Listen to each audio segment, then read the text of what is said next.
께서 부활하시고 나서 많은 말씀을 하셨지만 특별히 장소와 관련해서 두 가지 말씀을 하셨다라고 지난번에 말씀을 나눴습니다. 첫 번째는 갈릴리로 가라 라고 말씀하셨습니다. 왜 갈릴리로 가라 말씀하셨는가? 기억이 안 나실 것 같아서 잠깐 지난 줄거리 요약해 드리면요, 첫 번째는 그곳에서 처음의 사랑을 회복하기 위해서, 첫 마음을 회복하고 또 사랑을 회복하고 사명을 회복하라고 갈릴리로 가라라고 말씀하셨습니다. 예수님의 죽음이라는 끔찍한 사건 앞에 두려워했던 제자들, 예수님의 부활의 모습을 보았지만 여전히 의심 가운데 있었던 제자들은 갈릴리에서 주님을 만남으로 다시금 그 첫자리, 첫사명, 첫사랑을 회복하게 되고 그 부르심에 순종하면서 하나님의 귀한 사역을 감당하는 일꾼이 되었다라는 말씀을 드렸습니다. 그런데 두 번째로 장소에 대해서 하신 말씀이 오늘 본문에 기록되어 있는 이 성에 머물라 라고 하셨다는 것입니다. 이 성은 저희가 읽었던 성경의 앞뒤 문맥을 살펴보면 예루살렘 성을 말합니다. 그러니까 예수님께서 부활하신 후에 먼저는 갈릴리로 가라, 너희가 태어났던 곳, 나를 만났던 곳, 우리의 추억이 있고 능력이 있었던 갈릴리로 가라 라고 하셨다면, 그곳에서 회복을 경험한 제자들에게 이 성, 예루살렘 성에 머물라 라고 말씀하셨다는 사실입니다. 그러면 예수님께서 왜 제자들에게 이 성에 머물라, 이 성에 유하라 라고 말씀하셨을까요? 오늘 본문에 보니까 아버지께서 약속하신 것을 우리에게 보내주실 텐데 그것을 너희가 위로부터 능력을 입기까지 이 성에 머물라 라고 하셨다는 사실입니다. 그러니까 예루살렘 성에 머물러야 되는 이유는 뭔가를 받기 위해서다 라고 할 수 있겠습니다. 그것은 하나님께서 주시겠다 약속하신 것이고, 그것은 능력 가운데 이제 입혀지는 것이다, 능력으로 입혀지는 것이다 라고 말씀하고 있는 것이죠. 이 누가복음을 기록했던 누가는 누가복음뿐만 아니라 사도행전도 기록했습니다. 아시죠?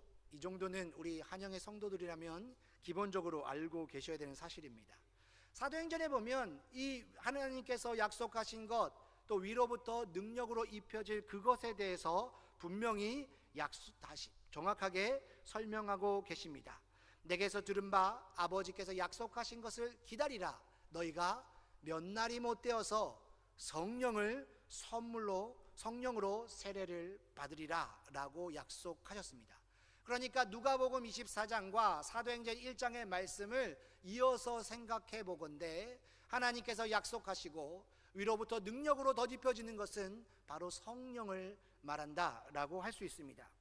흔히 많은 성서학자들이 누가가 원래는 세 권의 성경을 쓰려고 계획했다라는 이야기를 합니다.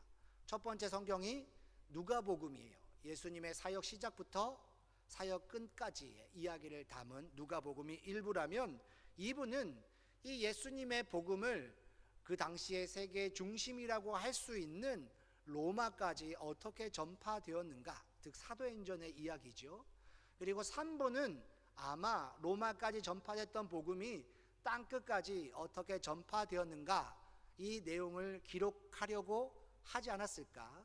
그런데 세 번째 이제 성경은 기록하지 못했기 때문에 오늘 존재하지 않는 건 아닌가라고 해석하곤 합니다. 즉 누가복음과 사도행전은 다른 성경이고 다른 주제를 담고 있지만 똑같은 목적과 방향성을 가지고 썼다는 것을 생각해 볼 때에 예수님께서, 하나님께서 약속하신 것, 위로부터 능력이 입힐 때까지 이 성에 머물라 라는 말씀은 사도행전 1장에 기록된 것처럼 이곳에서 아버지께서 약속하신 것을 기다리고 너희가 몇 날이 못 되어서 성령으로 세례를 받을 것이다 라는 말씀과 이어진다라고 할 수 있습니다. 즉 갈릴리에서 상한 마음을 회복하기를 원하셨던 예수님은 예루살렘에서 제자들이 성령을 받기를 원하셨습니다. 그러면 왜 성령을 꼭 주시려고 했을까요?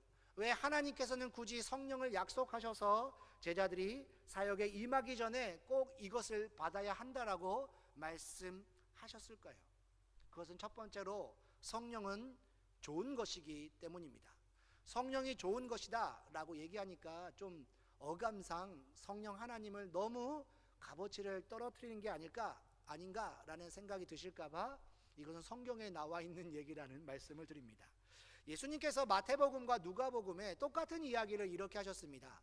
너희가 아비가 자녀들이 떡을 달라는데 돌을 주고 생선을 달라는데 뱀을 줄 사람이 있느냐? 누가복음에는요, 알을 달라는데 전갈을 줄 사람이 있겠느냐? 너희가 악한 자라도 자녀에게 좋은 것을 줄 알거든 하물며 하늘에 계신 내 아버지께서 구하는 자에게 좋은 것을 주시지 않겠느냐라고 말씀하셨습니다. 근데 마태복음 7장에는요 이것을 좋은 것이라고 이야기하고 있는데요, 누가복음은 똑같은 이야기를 하면서 이것을 성령을 주시지 않겠느냐라고 말하고 있다는 것입니다. 그러니까 구하는 자에게 주실 것이고, 찾는 자에게 찾을 것이고, 두드리는 자에게 열리는 이 놀라운 축복의 말씀 다음에 이어져 있는 하나님이 우리에게 주시고자 하는 좋은 것, 그것은 정확하게 표현하자면 성령이라고 성경이 선언하고 있는 것이죠. 사실 하나님께서는 자기 아들을 아끼지 않고 우리를 위해 주셨다라고 성경이 선언하고 있습니다. 자기 아들을 아끼지 않고 내어주시니가 어찌 그 아들과 함께 모든 좋은 것을 우리에게 주시지 않겠느냐라고 선언하고 계십니다. 그렇기에 하나님은 우리에게 모든 것을 주실 수 있는 사랑의 아버지이신데, 그 하나님께서 좋은 것이라고 말씀하시면서 성령을 주겠다라고 약속하셨다는 거예요. 그래서 예수님도 내 아버지께서 약속하신 것, 그것을 받기까지 너희가 이 성에 머물고 기다려라 라고 이야기하고 있습니다. 그렇다면 하나님이 우리에게 주실 수 있는 최고의 선물, 이미 예수님이라는 선물을 주셨지만 예수님의 십자가와 부활과 승천으로 잠깐 제자들의 곁을 떠나셔야 했던 예수님 대신에 우리에게 주실 수 있는 최고의 선물, 좋은 것은 바로 성령 하나님이라는 사실입니다. 따라서 성령님은요, 그냥 우리가 신앙생활하다가 그냥 받아도 그만 안 받아도 그만 그런 일은 아니라는 거예요. 우리 장로교가 갖고 있는 장점이 있습니다. 굉장히 말씀에 입각해서 말씀을 통해 자신을 돌아보며 말씀을 묵상함으로 하나님 말씀에 순종하는 훈련을 해간다라는 장점이 있습니다. 근데 이 장로교의 장점, 말씀에 대한 장점이 너무 강하다 보니까 어떤 부족한 점이 드러나게 되냐면 성령 하나님에 대한 갈망이 그리 크지 않다는 거예요. 하나님이 우리에게 말씀을 주셨고, 우리가 말씀을 읽으면서 하나님의 뜻을 발견할 수 있고, 우리가 말씀에 순종함으로 우리의 삶이 변화될 수 있기 때문에 말씀 하다 보니까 성령 하나님, 그래 충만하면 좋지만 나에겐 말씀이 있으니까 이렇게 생각하면서 성령 하나님에 대한 갈망과 열망이 우리 안에 가득 차 있지 않은 것 같은 느낌을 받을 때가 있다는 거예요. 우리 인근에 이제 여의도 순복음교회라고 있습니다. 이제 순복음교회의 특징이 뭐죠? 성령을 굉장히 간구하잖아요. 너무 간구해서 때로는 명령과 같이 성령님 오소서, 마치 우리가 명령하는 것 같은 느낌을 받아서 좀 두려울 때가 있지만 성령 하나님이 우리 가운데 함께 하시기를 굉장히 강력하게 열망한다는 사실입니다. 그래서일까요? 장로교랑 순복음을 좀 보게 되면 신앙의 색깔이 참 다르다라는 느낌을 받을 때가 많다는 것이죠. 그러나 오늘 성경에서 예수님께서는 분명히 선언하고 계십니다. 우리가 말씀이 너무 좋아서 말씀만으로 충분하기에 그냥 성령 충만하면 좋지만 굳이 그렇게까지 사모할 필요는 없어. 때로는 또 순복음 교회를 보면서 신앙생활을 너무 극성스럽게 하는 건 아니야? 신앙생활도 좀 나름 세련되고 멋있게 할 수 있는데 라는 생각 때문에 성령 하나님을 간구하는 것을 좀 소홀히 하는 이러한 약점들이 있는데, 주님께서 말씀하신 것은 그것과 좀 다른 것 같다라고 생각이 된다는 것이죠.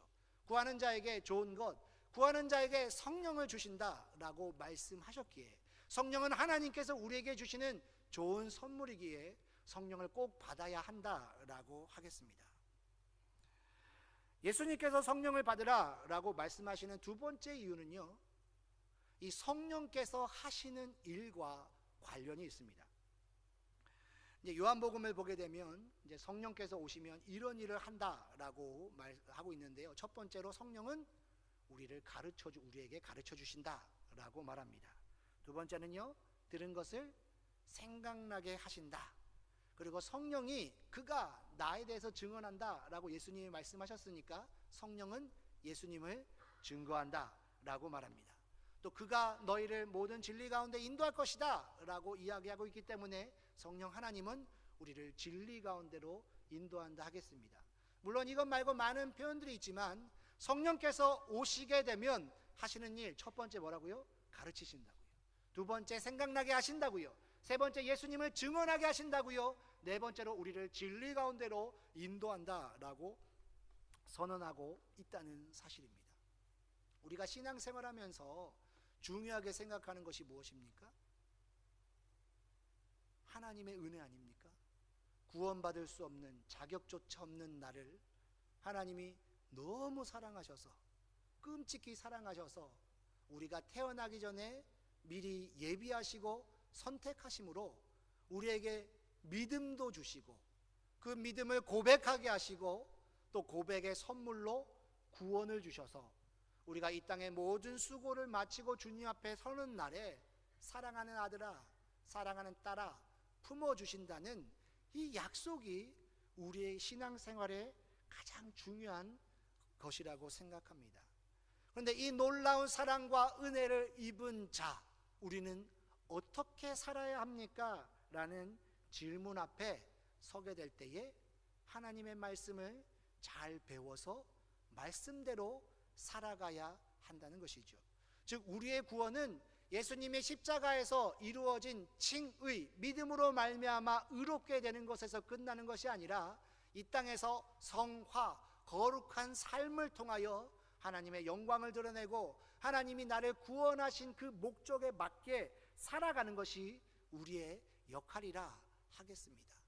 그러면 하나님께서 부르신 그 목적에 합당하게 거룩한 삶을 살려면 먼저 하나님의 말씀을 바로 알아야 한다는 것입니다.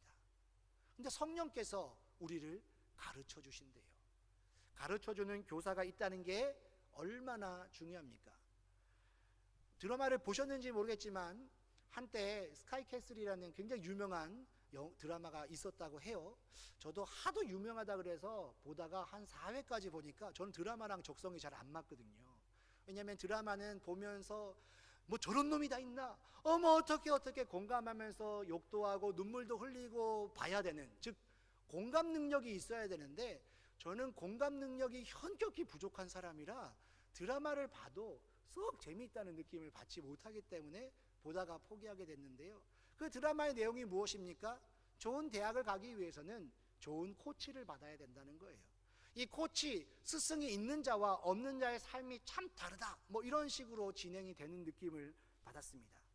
우리가 신앙생활할 때에도 우리를 가르쳐 주시는 교사가 있느냐 없느냐 참 중요합니다. 제가 예전에 섬겼던 교회에요, 정말 믿음 충만한 안수 집사님이 계셨어요. 정말 성품도 좋으시고 믿음도 충만하시고, 그러면 교회에서 어떻게 합니까? 봉사의 직분을 맡기게 되잖아요. 아닌가요? 아무래도 믿음 충만하고 성품도 좋으시면 봉사의 직분을 맡기게 됩니다. 그래서 내가 교회에서 지금 뭔가 봉사를 맡고 있다, 대단한 겁니다. 그래서 그거를 봉사의 자리를 두려워하지 마시고 하나님이 나를 이렇게 귀하게 여기셔서 직분을 맡기셨구나 라고 생각하면서 아멘으로 받아들이시기를 축복합니다. 네, 지금 아멘 하신 분들 제가 잘 받았으니까 분명 연말에 제가 전화 드릴 거예요. 이분이 너무 믿음도 좋고 성품도 훌륭하니까 교회에서 봉사의 직분을 맡겨주시는 거죠. 초등부 부장님을 맡겨주셨어요. 근데 이 분이 믿음도 좋고 성품도 좋은데 초등부 부장을 하려니까 큰 어려운 점이 있었습니다. 그 큰 어려운 점이 무엇이냐면 이분은 결혼하고 나서 예수를 믿었다는 거예요. 무슨 말입니까? 교회학교 경험이 없는 거예요. 근데 교회학교 경험이 없는데 부장님이 되신 거죠. 열의는 있습니다. 믿음은 있습니다. 성품은 있습니다. 방법을 모르는 거예요. 말해주는 사람이 없으니까. 또 이분이 안수 집사님이고 믿음도 좋고 성품도 좋으니 아무도 이분이 교회학교 경험이 없어서 곤란함을 겪고 있다는 것을 눈치채지 못했어요. 아니 내가 감히 저렇게 믿음 좋은 분에게 가서 이래라 저래라 얘기할 수 있나? 라는 생각에 아무도 얘기를 안 해주시는 거예요. 한참 시간이 흐른 후에 이분이 저는 교회학교 경험이 없어서 어떻게 부장을 하는지 몰라서 그냥 전도사님 얘기하시면 네 그렇게 하시죠, 네 그렇게 하시죠, 이렇게만 했다라고 고백하는 이야기를 들었습니다. 믿음도 좋고 성품도 좋고 많은 이들에게 존경을 받지만 가르쳐주는 사람이 필요했다는 것이죠. 우리가 신앙생활할 때 때로는 이러한 일을 경험할 때가 있습니다. 우리의 생각에 옳은 대로, 우리의 판단에 익숙한 대로, 우리가 지금까지 해왔던 패턴대로 신앙생활 하는 것이 하나님의 뜻이다라고 착각할 때가 있다는 거예요. 그런데 그게 맞을 수도 있지만 아닐 수도 있고, 그게 중요할 수도 있지만 중요하지 않을 수도 있다는 것이죠. 그래서 우리에게는 신실한 교사가 필요합니다. 근데 요즘 세대의 특징이 무엇입니까? 요리 보고 조리 봐도 믿을 만한 본이 없다라는 것이죠. 청년 사역을 하면서 가장 큰 문제가 우리에게는 멘토가 필요한데, 나를 지도해 줄 수 있는 지도자가 필요한데 멘토가 없다는 거예요. 그래서 한 저술가가 멘토라는 책을 썼는데요, 그 책의 내용이요, 너 당신의 주변에서 멘토를 찾아라 라는 얘기가 아니라 내가 당신에게 제시해주는 세 가지 원리를 멘토 삼아서 늘 그 세 가지를 점검하세요 라는 내용으로 되어 있다는 거죠. 그러니까 그 책의 내용도요, 이 세상에 우리가 믿고 따를 사람 하나 없다라는 것을 전제하고 있다는 사실입니다. 그런데 오늘 성경에서 이렇게 약속하십니다. 성령께서 오시면요, 우리를 가르쳐 주신다고요. 요즘 같은 멘토 찾아보기 힘든, 내가 의지할 수 있는 지도자 찾아보기 힘든, 내가 하나님께서 기뻐하시는 올바른 방법대로 살아가야 하는데 어떻게 사는 것이 맞는 것인지 헷갈리는 요즘, 성령 하나님께서 우리를 가르쳐 주신대요. 그러니 이 성령 하나님, 이 좋으신 성령 하나님을 받는 것은 우리에게 너무나 중요하다는 사실입니다. 그리고 이 성령님이 오시면 어떤 일이 일어나냐면요, 들은 것을 생각나게 하신다라고 말합니다. 이게 얼마나 중요합니까? 제가 가끔 이제 신방을 가다 보면요, 이제 이런저런 얘기를 나누게 됩니다. 근데 나누시는 분 중에서 이런 얘기가 있더라, 이런 얘기 하시는 분들이 있으시더라고요. 목사님, 저는 나이가 들고 또 뭐 예전에 이런 일 저런 일, 특히 큰 수술을 마시니 해서 전신마취를 했는데 전신마취하게 되면 기억력이 감퇴한다고 하더라고요. 그래서 하나님 말씀 들으면 들을 때는 아는데 뒤돌아서면 바로 잃어버려요. 어떻게 하면 좋냐고.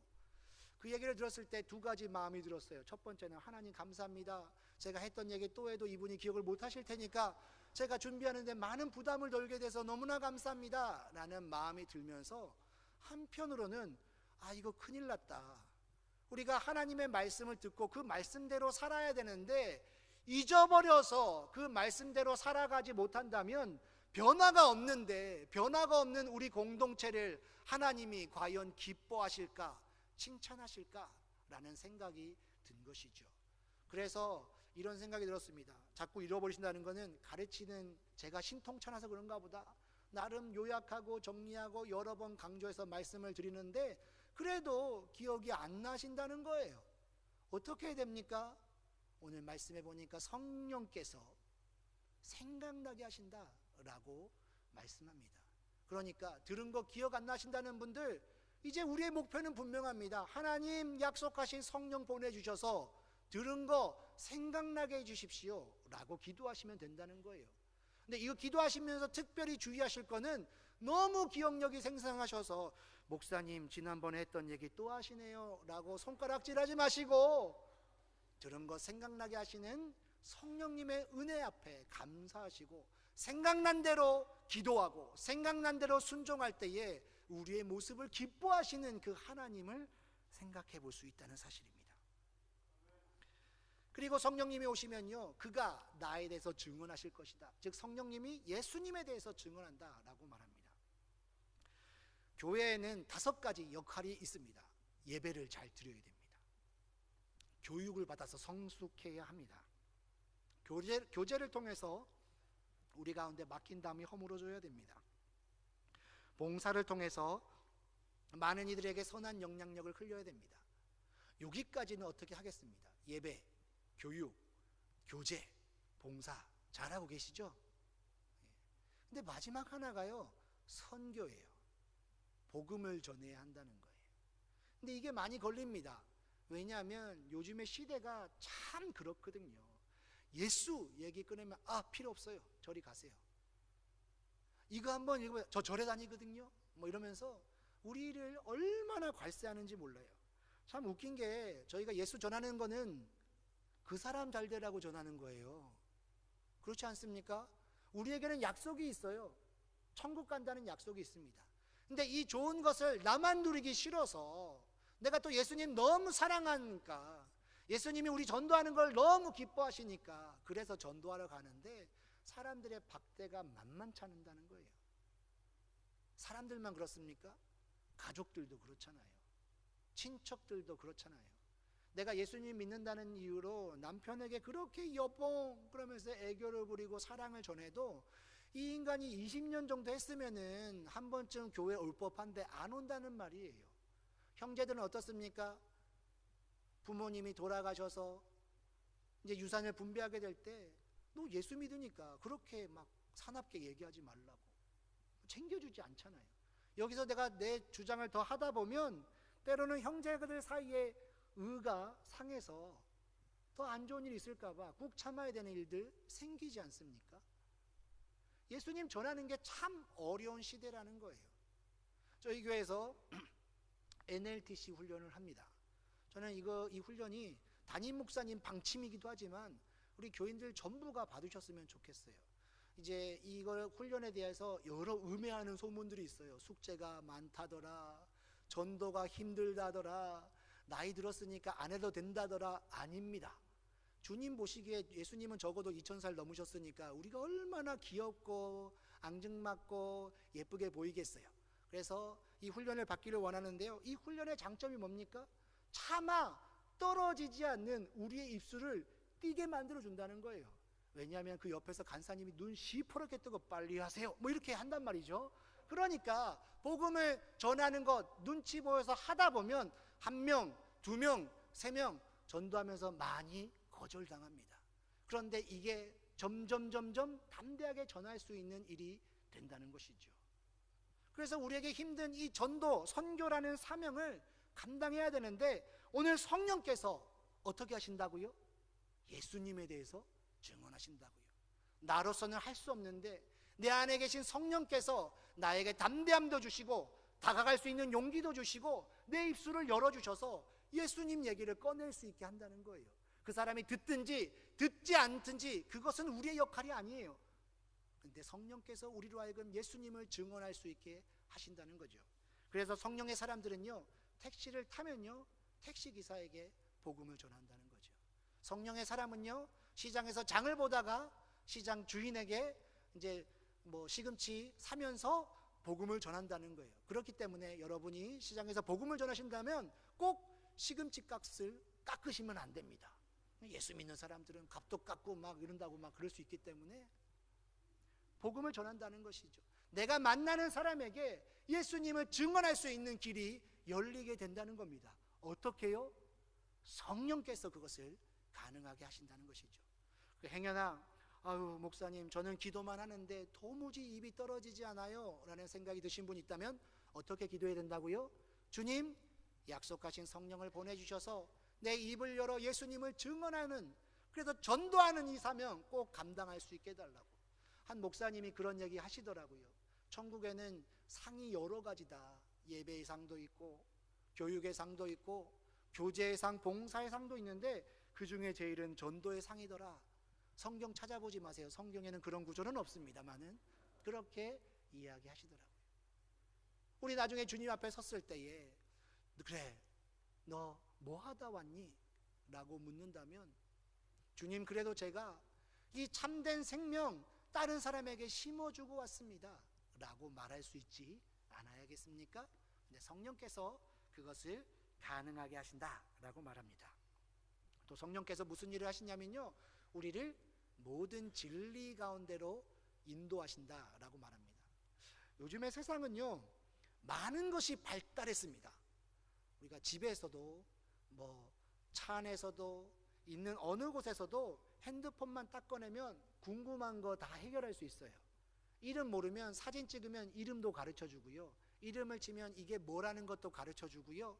또 식당을 가려면 이 음식이 얼마인지, 다른 데서는 얼마를 파는지, 어디가 더 맛있는 집인지 다 알려주는 시대에 살고 있습니다. 우리가 응용을 못할 뿐이지 시대는 그렇습니다. 제가 거짓말하는 거 아니에요. 그런데 많은 정보가 있다 보니까 우리를 헷갈리게 하는 게 있는 거예요. 무엇이 진리이고 무엇이 진리가 아닌지 구별이 어렵다는 거죠. 한 번은 이제 낯선 곳에 갔는데 어떤 식당이 맛있다 그래서 갔었어요. 갔더니 제가 생각할 때는 그렇게 맛이 없더라고요. 나중에 여러 가지 생각이 들었습니다. 손님이 너무 많아서 옛날처럼 정성껏 만들지 못해서 맛이 없어졌던가, 맛있다고 글을 적었던 사람이 아들이나 사촌이나 조카나 이런 사람이 아닐까, 그래서 모르고 갔던 게 아닐까라는 생각 때문에 이제는 식당을 검색하거나 숙소를 검색할 때 항상 염려가 돼요. 정말 사실이 맞을까? 그래서 제일 좋은 방법, 어떤 방법입니까? 나랑 친한 사람한테 물어보는 거죠. 밥 먹으러 갈 테니까 식당 하나 추천해줘, 이렇게 한다는 것입니다. 오늘날 많은 정보가 있는데 그 정보들 때문에 오히려 우리는 무엇이 진리인지를 찾기 어려운 시대가 되었습니다. 그리고 이 사단이라는 말의 어원 자체가요, 경계에 서 있는 자라는 말이에요. 진리의 영역이 있고 거짓의 영역이 있는데, 확실하게 거짓의 영역에 있다면 저놈은 나쁜 놈, 알겠습니다. 근데 경계에 서 있는 거예요. 그러니까 얘가 우리 편인지 나쁜 편인지, 올바른 진리인지 거짓인지 구별하기가 어렵다는 거죠. 그래서 사단에게는 별명이 있습니다. 미혹하는 자라고요. 그런데 오늘 성경은 약속합니다. 성령께서 오시면 우리를 모든 진리 가운데 인도하신다고요. 우리가 잘못되지 않도록, 헛된 발걸음을 내딛지 않도록 성령께서 우리를 진리 가운데 인도하신다는 거죠. 어떤 일을 당하게 될 때에 성령께서 우리의 마음 가운데 속삭이시는 거예요. 청아, 이거는 아닌 것 같아. 물론 이 소리는 귀로 들리는 소리는 아니지만 내 마음속에서 그 일 하기를 꺼려하는 마음이 든다면 그것은 성령께서 우리를 진리로 인도하시는 방법이라는 것을 주목할 필요가 있습니다. 때로는 여러 가지 환경을 통해서, 때로는 말씀을 통해서, 때로는 기도하는 가운데, 때로는 성숙한 그리스도인의 조언을 통해서, 때로는 내 마음이 평안하지 않기 때문에 그 일을 하지 않게 되는 것, 그것이 바로 성령이 우리를 진리 가운데로 인도하시는 방법이라는 사실이죠.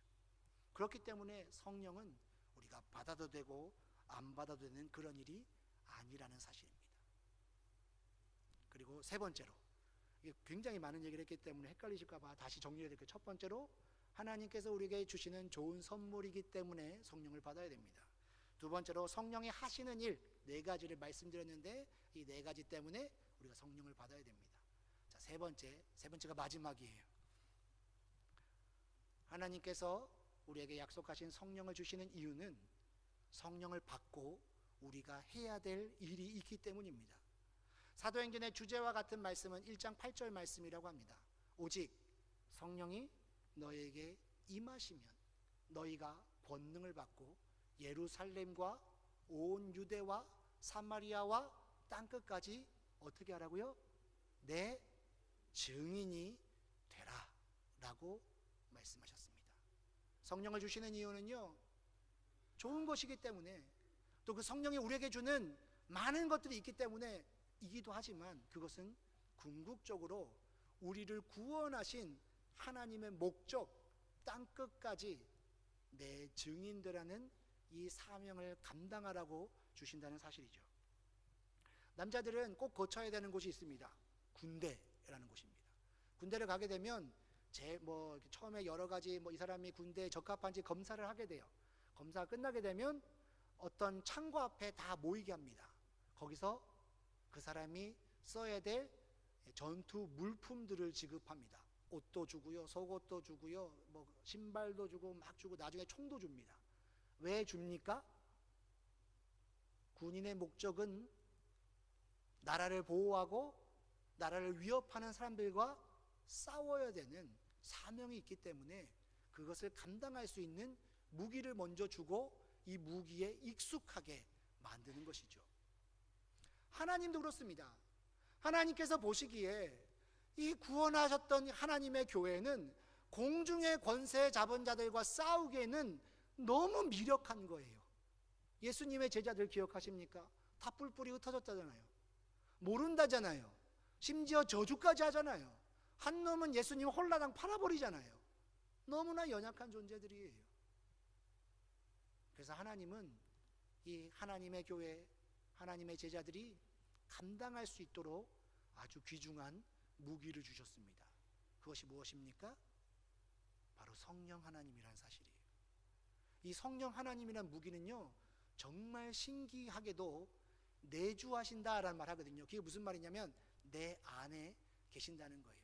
가끔 그런 분 있으시죠. 지하철 탈 때는 분명히 양손 가득 탔는데 내리고 보니까 한 손만 가득한, 무거워서 잠깐 내려놨다가 잃어버리시는 분 계시잖아요.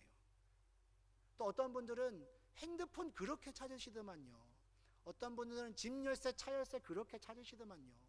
우리가 갖고 있는 거 늘 주머니에 넣는 것도 잃어버리는 시대인데, 하나님은 감사하게도 우리의 그 연약함을 아셔서 우리의 뒷주머니에다 성령 주시면 혹시 우리가 바지 갈아입고 흘려버릴까봐, 우리의 안주머니에다 성령 주시면 여름이라 덥다고 벗어가지고 딴 데 놔둘까봐 우리 안에다가 성령 하나님을 주신 거예요. 늘 함께하라고, 늘 잃어버리지 말고 동행함으로 능력 있는 삶을 체험하라고 주신 것이죠. 그렇기 때문에 우리가 사명 감당할 수 있는 것, 이것은 바로 성령 하나님을 주셨기 때문에 가능하다는 것입니다. 이제 2주가 지나면 6월 9일입니다. 6월 9일은 우리 한영교회 분들한테는 특별한 날이에요. 58주년 창립기념주일이기 때문입니다. 그런데 교회력에 따르면 6월 9일은 성령 강림주일입니다. 올해는 정말 감사한 것 같아요. 이 땅 가운데 하나님이 약속하신 성령을 보내주셔서 교회가 폭발적으로 성장하고 많은 제자들이 예수님 모른다고 부인했던, 뿔뿔이 흩었던 그 제자들 단 한 명도 예외 없이 복음을 전하다가 순교했습니다. 물론 예외로 사도 요한이 있죠. 자연사 했지만 사도 요한이 계시록을 쓰고 자연사 하기 전에 끓는 기름물에 던져졌습니다. 그런데 하나님이 사명이 있어서 살려주신 거지, 사도 요한이 믿음이 없어서 순교 못한 거 아니에요. 그렇게 믿음의 여건들로 변화시킬 수 있었던 것, 그것은 바로 성령 때문이었습니다. 물론 지금 간구하는 모든 자에게 하나님은 성령을 부어주시고 성령 충만함을 허락하십니다.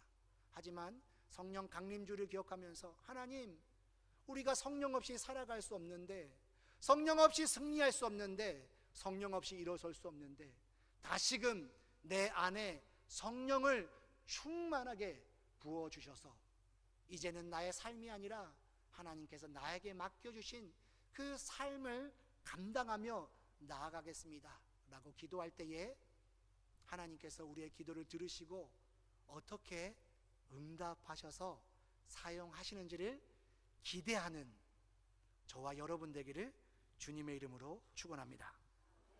기도하겠습니다. 사랑과 은혜가 풍성하신 하나님, 부활하신 예수님께서 제자들에게 갈릴리로 가서 잃어버렸던 마음을 회복하고 예루살렘 성에 머물면서 약속하신 성령을 받으라고 말씀하셨습니다.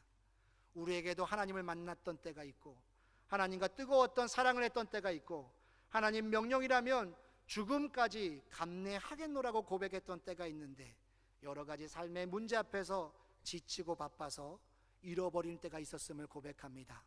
이제 우리를 다시금 회복시켜 주시는 하나님의 사랑을 의지하여 약속하신 성령의 충만함으로 하나님의 영광 위에 달려가는 사명자 되게 하여 주옵소서. 이 모든 말씀 우리를 사랑하실 때 끝까지 사랑하시는 예수님의 이름으로 기도드립니다. 아멘.